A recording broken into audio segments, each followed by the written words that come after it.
সহযোগিতা। আজকে আমরা অক্ষয় তৃতীয়ার সম্পর্কে আলোচনা করব। সকলকে অক্ষয় তৃতীয়ার শুভেচ্ছা জানাচ্ছি।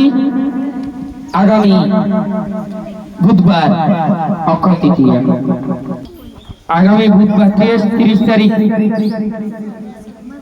মহান অক্ষয় তৃতীয়া। এই বুধবারে সবাই অক্ষয় তৃতীয়ার দিনটাকে ভালোভাবে উদযাপন করবেন। দেশে বিদেশে সবাইকে, সকল সনাতনীদেরকে জানান দিবেন যে অক্ষয় তৃতীয়া শব্দের অর্থ হচ্ছে যে অক্ষয়, যার কোনো ক্ষয় নেই।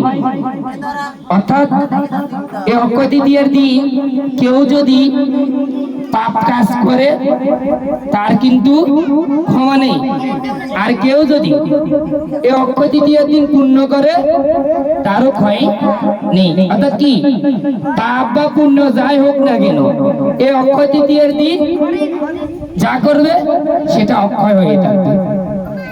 তাই অক্ষয় তৃতীয়ার দিন কি কি করা উচিত? অক্ষয় তৃতীয়া বুধবার পড়ছে মঙ্গলবারে সবাই সাত্বিক আহার করা, নিরামিষ ভোজন করা কর্তব্য। গীতা ভাগবত পাঠ করা, হরিনাম জপ করা ইত্যাদি করতে হবে। অক্ষয় তৃতীয়া বুধবারে 4:30টার মধ্যে উঠে যেতে হবে। ভোর 4:30টার মধ্যে উঠে প্রাতঃ স্নান সেরে নিতে হবে। 4টা থেকে 4:30টার মধ্যে উঠে পরে প্রাতঃ স্নান সেরে নিতে হবে।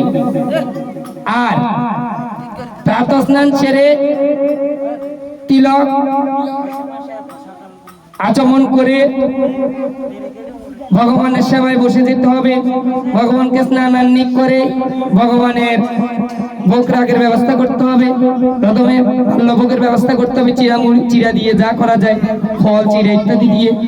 এরপরে দুপুরের জন্য ভগবানের জন্য মহাপ্রসাদ আস্বাদন করা যায়, আস্বাদনের ব্যবস্থা, মহাপ্রসাদের ব্যবস্থা করা, বা অন্নপ্রসাদ 4টা ব্যঞ্জন 5টা ব্যঞ্জন ইত্যাদি দিয়ে করা যায়, বা যে যা সামর্থ্য আছে তা দিয়ে ভগবানকে নিবেদন করতে হবে। ওই নিবেদিত প্রসাদ সবাই ভক্তরা পাবে। গীতা পাঠ করতে হবে ওই দিন। কোন ব্রাহ্মণকে, ভক্তকে, বৈষ্ণবকে গীতা দান করাতে হবে। যদি সম্ভব হয় ভক্ত বৈষ্ণবকে ঘরে ডেকে এনে সেবা করাতে হবে, গীতা দান করাতে হবে। অন্নদান ভালো, বস্ত্রদান ভালো, জল দান ভালো। এই দানগুলা অন্যতম। এই দানগুলা করলে খুবই ভালো। ওই দিন যদি কোনো পথচারীকেও যদি দেখা যায়, একটু জলও দান করাইতে পারেন। গাভীকে যদি জলও ভালো করে দান করাতে পারে, মানুষকে যদি জল দান, অন্নদান, বস্ত্রদান ইত্যাদি করাইতে পারেন, সহস্র সহস্র পূর্ণ হয়। তাই বেশি বেশি করে ওই দিন গীতা ভাগবত পাঠ করবেন, কৃষ্ণ নাম করবেন, সদা সর্বদা ভগবানের কথা আলোচনা করবেন। ওই দিন যেন কোনো প্রকার খারাপ কোনো কিছু আলোচনা করা না যায়, বিষয়টা আপনারা মাথায় রাখবেন। আর একটা বিষয় হচ্ছে যে এই অক্ষয় তৃতীয়াতে কি কি ঘটেছিল। এই অক্ষয় তৃতীয়াতে সত্যযুগের শুরু হয়েছিল। এই অক্ষয় তৃতীয়ার দিন ভগবান পরশুরাম আবির্ভাব হয়েছিল। এই অক্ষয় তৃতীয়াতে কুবের মহাদেবের কাছ থেকে ধন সম্পত্তির অধিকার লাভ করেছিলেন। এই অক্ষয় তৃতীয়াতে গঙ্গাকে মর্তে আহ্বান করে নিয়ে এসেছিলেন ভগীরথ। এই অক্ষয় তৃতীয়াতে মহাভারত রচনা শুরু করেছিলেন ব্যাসদেব এবং গণেশ। এই বিষয়গুলোকে আমাদেরকে মনে রাখতে হবে। অক্ষয় তৃতীয়াতে যা দান করবেন তা অক্ষয় হয়ে থাকে। যদি পারেন ভগবানের জন্য তুলসীর মালা, চন্দন বেষ্টিত করে তুলসীর মালা বানাইতে পারেন। তবে তুলসীর মালা বানাবেন কিভাবে? যদি সম্ভব হয় আগের দিন তুলে রাখবেন, ধুইয়ে সুন্দর করে মুছে তুলসীর মালাটা সুই দিয়ে কাটবেন না, গিট দিয়ে দিবেন বটিতে, বটার মধ্যে গিট দিয়ে দিয়ে 108টা তুলসী বা সহস্র তুলসী চন্দন বেষ্টিত করে ভগবানকে অর্পণ করবেন। ভগবানের জন্য ফুলের পুষ্পের মালা দিবেন, চন্দন বেষ্টিত করে পুষ্পের মালা দিবেন, এগুলো করবেন ভগবানের জন্য।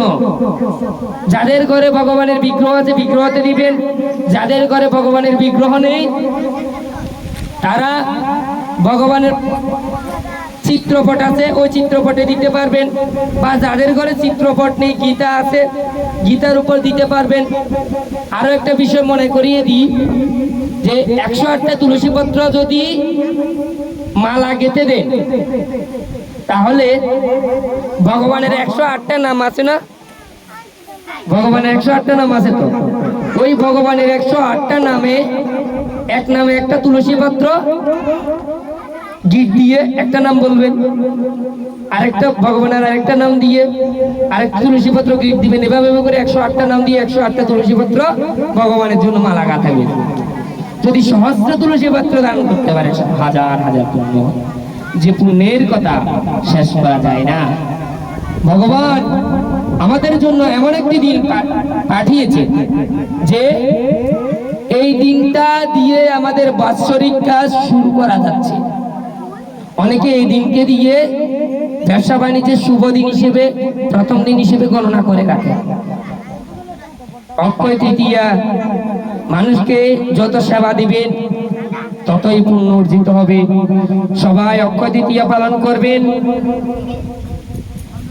সবাই ভগবানের সান্নিধ্যে থাকার চেষ্টা করবেন, আর ভগবানের বেশি বেশি করে নাম জপ করার চেষ্টা করবেন। সকলকে আবারও অক্ষয় তৃতীয়ার শুভেচ্ছা জানিয়েছি। জয় জনিতাই গৌর সিদ্ধানাথ প্রেমানন্দে হরি হরি।